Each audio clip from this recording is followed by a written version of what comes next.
मेरी गुज़श्ता कंपनी में एक जनरल मैनेजर को हायर किया गया जो कि पाकिस्तानी थे।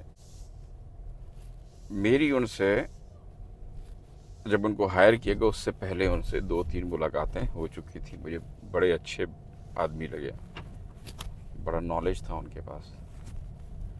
बहरहाल उनको हायर किया गया और उनका मेरे ख़्याल में शायद कोई पहला वीक था, दूसरा या तीसरा दिन था। तो एक दिन मैं सुबह जो कंपनी के ऑनर थे उनके साथ बैठा हुआ कोई चीज़ डिस्कस कर रहा था। मैंने शायद जल्दी श्रीलंका जाना था, वहाँ कोई असाइनमेंट थी मेरी, मैंने वहाँ जाना था। तो वो मैं बैठा डिस्कस कर रहा था सुबह सुबह। तो थोड़ी देर बाद मैंने देखा कि जनरल मैनेजर साहब जो है वो कमरे के बाहर से गुजर के अपने ऑफिस की तरफ गए हैं। जिस कमरे में हम बैठे थे उसमें शीशा लगा हुआ था, तो आप बाहर देख सकते थे। तो जनरल मैनेजर साहब गुजर के अपने कमरे में तशरीफ़ लेके जाते हैं। थोड़ी देर बाद उनके पीछे जो टी बॉय था ऑफिस का, वो उनका बैग उठा के उनके पीछे जो है वो उनके कमरे की तरफ जा रहा होता है कि जो कंपनी का मालिक है वो टी बॉय को हाथ के इशारे से अपनी तरफ बुलाता है कि इधर आओ। वो लड़का अंदर आता है और वो जो ऑनर है वो उससे पूछता है ये बैग किसका है, किसका बैग उठा के लेके जा रहे हो। उसने कहा जी फलान मैनेजर साहब का है। मैंने कहा तुम क्यों उठा के लेके आए हो उसका बैग। इसने सर उन्होंने मुझे बताया था कि आप सुबह जब मैं आता हूँ तो मैं आपको फ़ोन करूँगा, आप नीचे आके मेरा बैग लेके ऊपर जाया करो। मैं बैग इधर रख दो और आप चले जाओ। और उसके बाद उन्होंने जनाब वो वहाँ से जनरल मैनेजर साहब भी देख रहे थे कि कुछ चल रहा है। तो वो जब बैग रख के वो साहब वो टी बॉय जब चला गया तो जनरल मैनेजर साहब, अब मुझे ये सही याद नहीं है कि वो खुद ले तशरीफ़ ले आए थे या उनको बुलाया गया था। बहरहाल वो आए और उसके बाद जो ऑनर है उन्होंने उनसे पूछा कि सरकार आप ये बैग खुद क्यों नहीं उठा के लेके आते, आपके आपके कोई हाथों में मसला है, कोई वज़न उठाने से डॉक्टर ने मना किया, क्या प्रॉब्लम है। क्या नहीं जी ये वैसे ही मैंने उसे कहा कि मैं जब आऊँ तो आप यकीन करें कि उस ऑनर ने जनरल मैनेजर साहब को खड़े खड़े पाँव पे जवाब दे दिया कि आप तशरीफ़ लेके चले जाएं, आपकी हमें ज़रूरत नहीं है। यहाँ पे मेरे लिए एक तो ये शॉकिंग था क्योंकि मैं भी नया नया पाकिस्तान से बाहर जो ये कंपनी नई थी उसमें मैं काम कर रहा था। मेरा कोई इतना अब्रॉड का इतना ज़्यादा एक्सपीरियंस भी नहीं था। और जिस रीज़न पे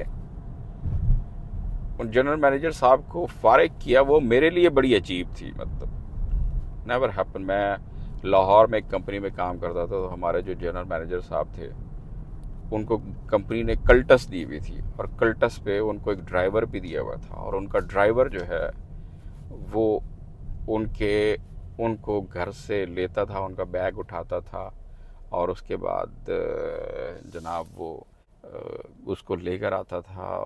फिर वो ऑफ गाड़ी जब पहुंचती थी वो दरवाज़ा खोल के और मैनेजर साहब अपने कमरे में तशरीफ़ लेके जाते थे और ये ड्राइवर गाड़ी बंद करके पीछे जो है अपना उनका बैग लेके जाता था। तो ये मतलब एक नॉर्मल था हमारे कल्चर में। आम तौर पे जो बड़े मैनेजर्स और डायरेक्टर्स होते हैं उनके अपने क्या कहते हैं अपने ड्राइवर्स होते हैं जो ये काम छोटे मोटे करते हैं। तो मेरे लिए ये कोई इतनी बड़ी अनहोनी बात नहीं थी कि ये क्यों जनरल मैनेजर साहब को इतनी बड़ी जो है ना वो सज़ा मिल गई कि एक बैग उठाने की वजह से ऐसा ऐसा क्या प्रॉब्लम है। ये सवाल मेरे जहन में रहा और फिर मैं चला गया श्रीलंका चला गया। वहाँ पे नई असाइनमेंट थी, वहाँ गया मैं, काफ़ी अरसा रहा। तो वहाँ पे जो कंपनी का ऑनर था उसके साथ मेरे रिलेशन थोड़े नज़दीकी हो गए।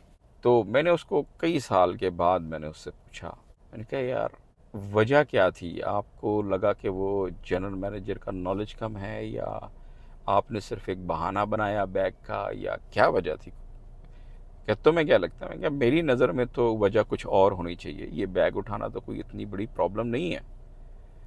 और कि आपने जनाब एक बंदे को हायर किया और उस बंदे को मतलब आपने जॉब पे रखा और उसको आपने एक बैग पे निकाल दिया, तो there must be a reason, यानी कोई ऐसी रीज़न होनी चाहिए वजह जो बंदे को समझ आए।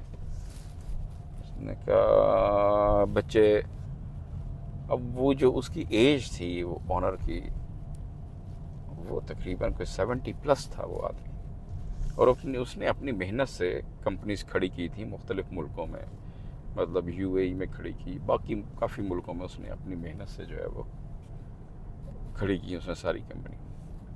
तो उसने कहा देखो, तुम मानो कि रीज़न यही थी कि उसने बैग अपना क्यों नहीं उठाया खुद। जो मैनेजर या जो लीडर ये छोटे छोटे काम खुद नहीं कर सकता, उसको लोगों का लीडर नहीं कहा जा सकता।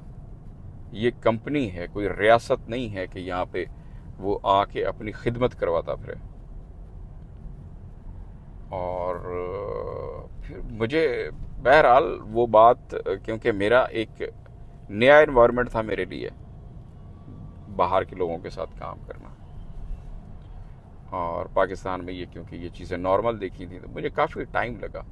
लेकिन बहरहाल वक्त के साथ साथ मुझे अंदाज़ा होता गया, मुझे पता चल गया कि असल में लीडर होता क्या है और लीडर को कैसा होना चाहिए, मैनेजर को कैसा होना चाहिए। जब आप मैनेजर हो जाते हैं, एक कॉन्सेप्ट है सर्वेंट लीडरशिप का। सर्वेंट लीडरशिप क्या होती है? सर्वेंट का मतलब क्या होता है? आप सर्वेंट को लीडरशिप के साथ जोड़ दें तो बात समझ आती है कि आप लीडर भी हैं और आप सर्वेंट भी हैं। सर्वेंट लीडरशिप यानी एक ऐसी लीडरशिप जिसमें आप अपनी जो टीम के मेंबरान होते हैं उनके सर्वेंट का रोल जो है आप प्ले करते हैं। ठीक है, आप उनकी मसाइल को हल करते हैं, आप उनको सपोर्ट करते हैं कि वो आगे बढ़ें,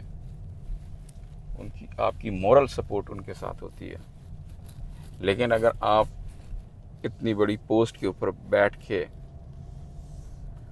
लोगों से अपने ज़ाती काम करवाना शुरू कर दें, यानी उसके बाद मैंने देखा कि बड़े बड़े जो डायरेक्टर्स थे, बड़े बड़े जो रीजनल लीडर्स थे, फिर उनके साथ ही काम करने का मौका मिला। फिर मैंने देखा कि लोग बड़े सादा हैं, बहुत सादा हैं। यानी हमारे यहाँ अगर कोई बहुत बड़ा मिल ऑनर शायद पूरे साल में इतनी मिल से इतनी कमाई इकट्ठी नहीं करता होगा जितनी ये लोग सैलरीज ले लेते हैं। लेकिन अब जब आप उनकी पर्सनल लाइफ देखें, उनको मतलब उनका रिलेशन अपने कोलीग्स के साथ देखें तो हैरानी होती है, बहुत हैरानी होती है। दूसरी सबसे बड़ी बात यह है कि जो एक एम्प्लॉय का और एम्प्लॉयर का या जो बॉस का रिलेशन है, उसमें यह बहुत इम्पोर्टेंट है कि आपके दोनों के दरमियान एक एतमाद का रिश्ता हो, आप दोनों एक दूसरे के ऊपर ट्रस्ट करते हो। तो ये नई वैल्यूज़ हैं, बिल्कुल नई वैल्यूज़ हैं, जो कम से कम हमारे लिए तो बिल्कुल नई वैल्यूज़ हैं। जो लोग मल्टीनेशनल कंपनीज के साथ काम करते हैं उनको तो इनका एक्सपीरियंस है, लेकिन जो लोग एक ट्रेडिशनल सेठ के साथ, सेठ माइंड लोग भी होते हैं, उनके साथ जो काम करते हैं, तो उनको अंदाज़ा होगा कि मैं क्या कह रहा हूँ। क्योंकि सेठ जो है दिन में फैक्ट्री में काम करवाता है तो शाम को अपने घर में भी काम करवाता है। 4 काम अगर कंपनी के होते हैं जिसके लिए उसे हायर किया गया है, तो 5वां काम एक पर्सनल भी होता है जो एम्प्लॉइज़ को करना पड़ता है किसी न किसी लेवल पे।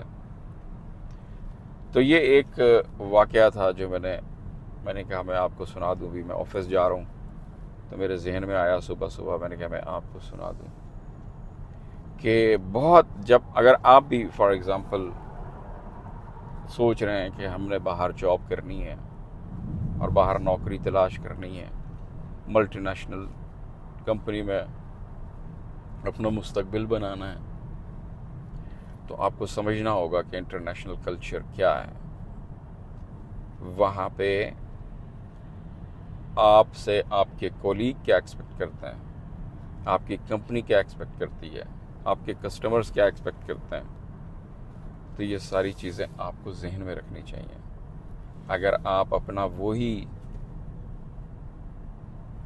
जो सेट पैटर्न है, जो आपका माइंड है, जो आपने पिछले एक्सपीरियंस में सीखा है, और वही आप यहाँ अप्लाई करना शुरू कर देंगे, तो फिर मसला हो जाएगा। क्योंकि आप देखें, नई स्किल नहीं सीखेंगे तो फिर आपके लिए प्रॉब्लम होगा।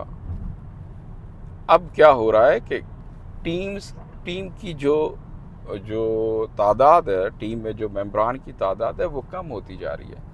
पहले एक कंपनी में हो सकता है 100 बंदे हुआ करते हों, आज से 10-15 साल पहले 100 बंदे काम करते हों, फॉर एग्ज़ाम्पल। इससे ज़्यादा भी होते हैं, लेकिन चलो एक फॉर एग्ज़ाम्पल कर लिया हमने कि 100 बंदे काम करते हैं।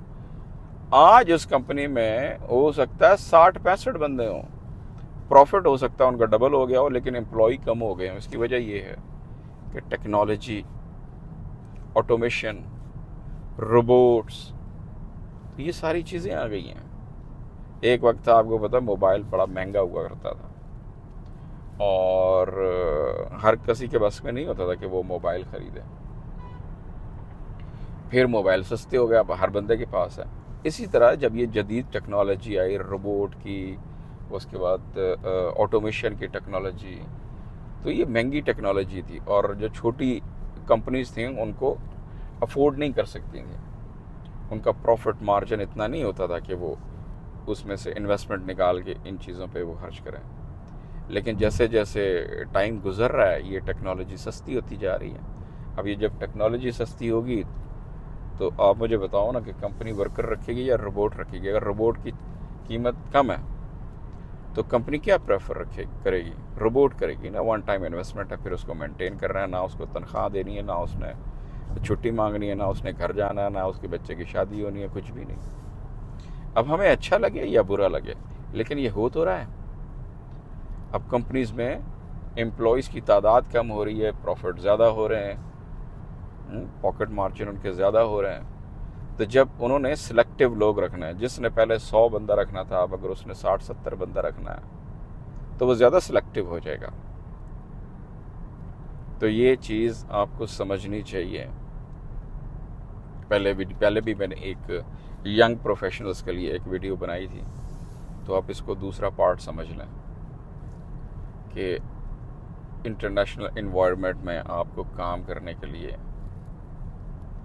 आपको समझना होगा कि इंटरनेशनल एनवायरनमेंट है क्या, वहाँ के चैलेंजेस क्या हैं, उनकी डिमांड्स क्या हैं, अपॉर्चुनिटीज़ क्या हैं उसमें, और उन अपॉर्चुनिटीज़ को अवेल करने के लिए आपको क्या करना पड़ेगा। तो ये सारी चीज़ें हैं जो आपको, मेरे ख्याल में अगर आप स्टूडेंट हैं तो आपको अभी से जो है उनकी तैयारी शुरू कर लेनी चाहिए, अभी से उसकी स्टडी शुरू कर लेनी चाहिए। और मैं हमेशा कहता होता हूँ कि सबसे इम्पोर्टेंट चीज़ है कम्युनिकेशन। आपकी कम्युनिकेशन बहुत स्ट्रॉन्ग होनी चाहिए, बहुत स्ट्रॉन्ग होनी चाहिए।